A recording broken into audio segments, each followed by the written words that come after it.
balik lagi ke vlognya Perkasa. Nah, kali ini kita mau ngebahas tentang fenomena yang ada di generasi muda, Kak. Oke. Kakak tahu nggak? Kamu nggak usah tegang dong, kan udah biasa. Ya, jangan lupa ini namanya Caster Widi. Dia udah sering banget kita ajakin ngobrol ya, Kak ya. Yuk. Agak bosan ya. Nah, ini kita mau ngebahasin tentang fenomena yang ada di generasi muda saat ini, Kak. Oke. Itu ngomongin tentang kesepian. Tentang pernah kesepian nggak sih? Nah, ini ahlinya kayak kesepian. Ya. Nah, Kak, aku mau nanya tentang sebenarnya kesepian itu apa sih, Kak? Nih, kesepian itu sebetulnya sudah termasuk dalam persoalan mental seseorang.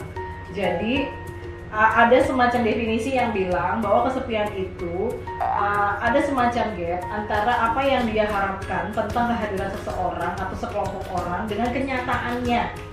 Oke. Nah, ada gap. Jadi misalnya dia berharap bahwa saya diperhatikan atau saya mendapatkan pertemanan yang kualitasnya sekian, tapi ternyata kenyataannya nggak seperti itu. Nah, tapi memang itu sifatnya subjektif. Oke. Ya, subjective feeling gitu ya. Dan bisa juga kesepian itu dia tuh merasa suatu pengalaman yang personal banget. Nah, itu sebabnya kadang kita tuh nggak bisa ngeh bahwa sebenarnya kamu tuh kesepian atau enggak.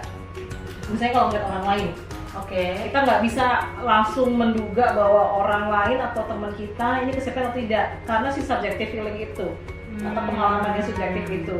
Nah, sehingga kadang untuk bisa tahu bahwa seseorang itu sepi atau enggak, kita memang harus nanya sih sama orang yang bersangkutan. Tapi biasanya orang yang kesepian itu merasakan gak sih, Kak? Itu sebenarnya kadang-kadang tuh perasaan yang orang-orang juga nggak ngeh.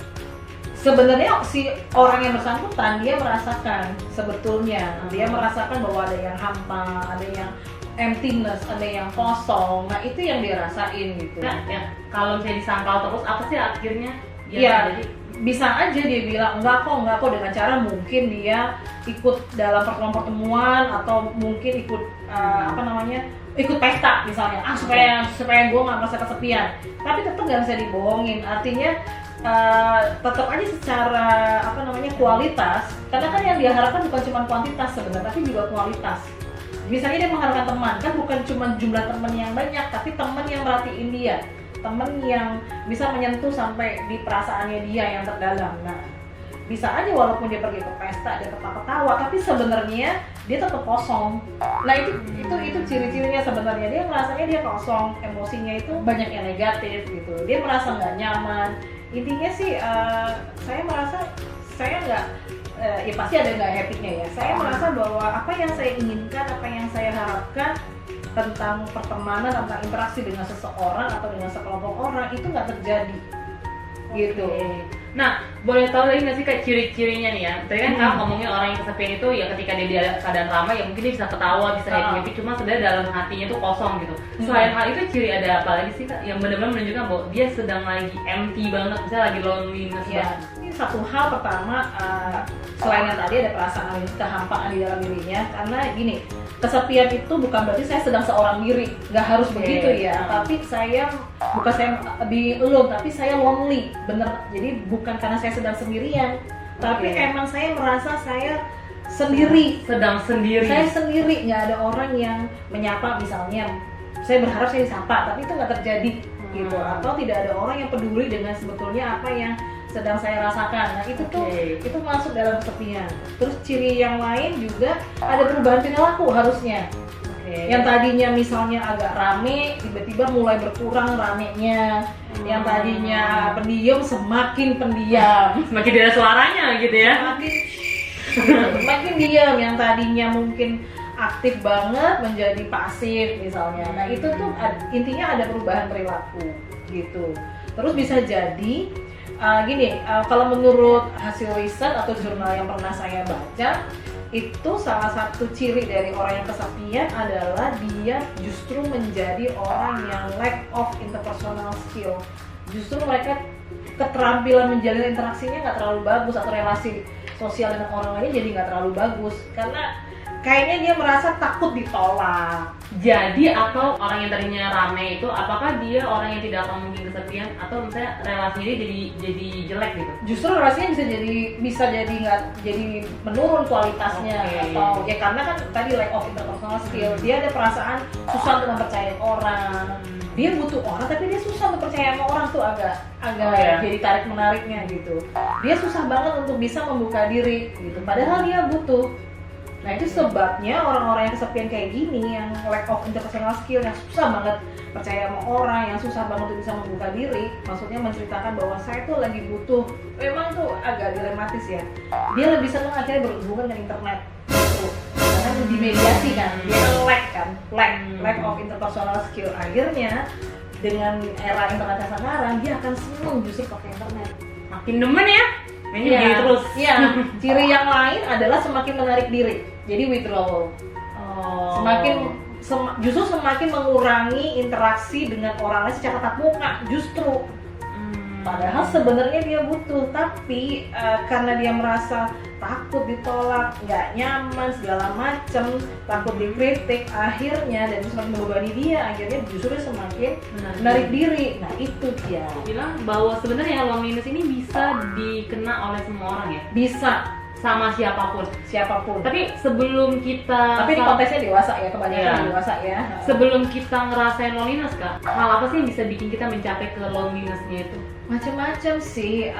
Ada yang mungkin memang dia ini secara fisik pindah lokasi. Jadi kehilangan teman-temannya dulu gitu. Jadi misalnya dulu dia tinggal di lingkungan A, pindah ke lingkungan B, atau yang tadinya kerja di tempat A, pindah ke tempat B, atau ya intinya pindah lokasi ya, karena penempatan tugas khususnya, atau pindah kampus kuliah misalnya gitu ya. Bisa juga karena kehilangan seseorang.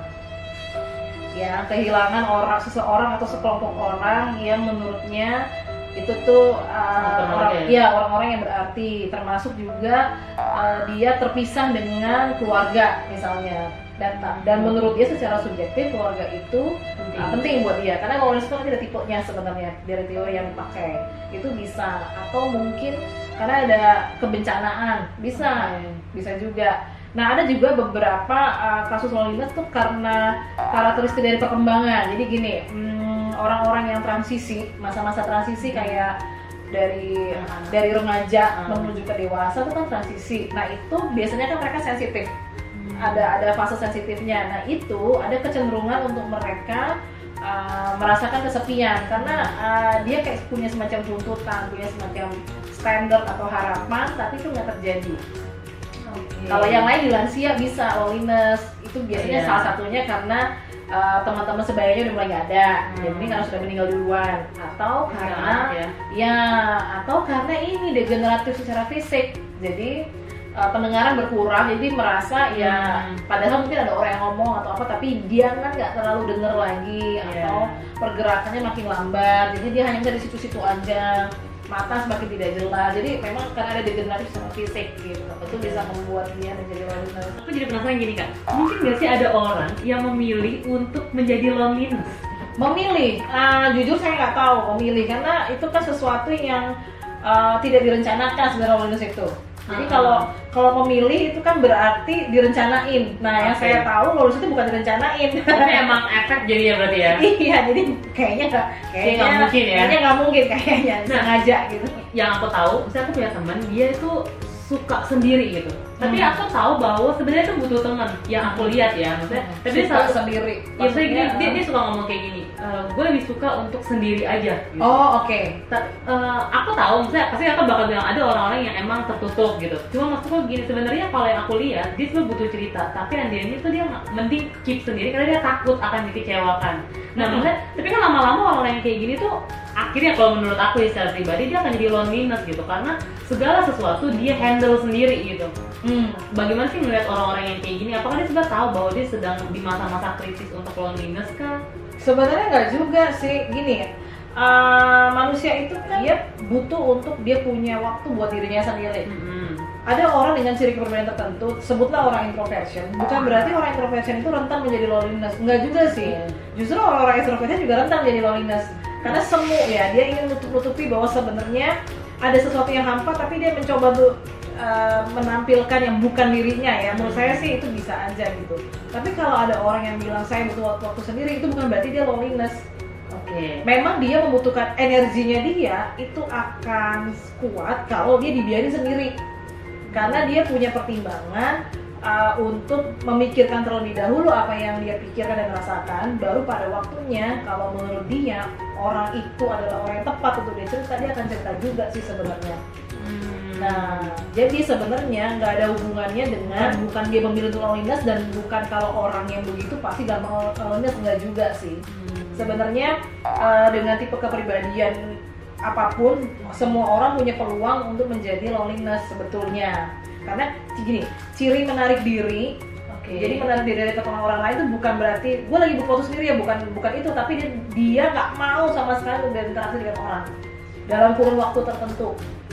Dan bisa juga panjang. Nah itu beda dengan orang yang bentar ya, gue punya pengen waktu sendiri, nanti gue akan keluar. Nah dia biasanya yang kayak gitu, nanti akan ada waktunya dia keluar. Tapi cuma dia dan alam yang tahu lah ya, ibarat kata mah cuma dia dan semesta yang tahu kapan dia akan keluar gitu. Biasanya nanti ketahuan kok kapan dia keluarnya, akan ketahuan juga berdasarkan pengalaman kita terhadap dia ya, mengamati dia gitu sih. Nah kalau kayak gitu Kak, tadi Kakak bilang ada beberapa jenis loneliness gitu. Ada tipe loneliness ya. Boleh tau nggak sih Kak, tipe-tipe loneliness itu kayak gimana sih? Efek sampingnya nih Kak, kalau dia terlalu sering lonely, bukan terlalu sering ya, akhirnya itu tidak diselesaikan. Iya, tidak diselesaikan. Kenapa ada orang yang sampai berpikir tentang mending gue bunuh diri aja, toh gue gak ada alasan lagi untuk gue itu. Sampai sejauh ini aku belum ngerti sih kenapa ada orang sampai bisa berpikir kayak gitu. Oke deh, sampai jumpa di next video. Bye.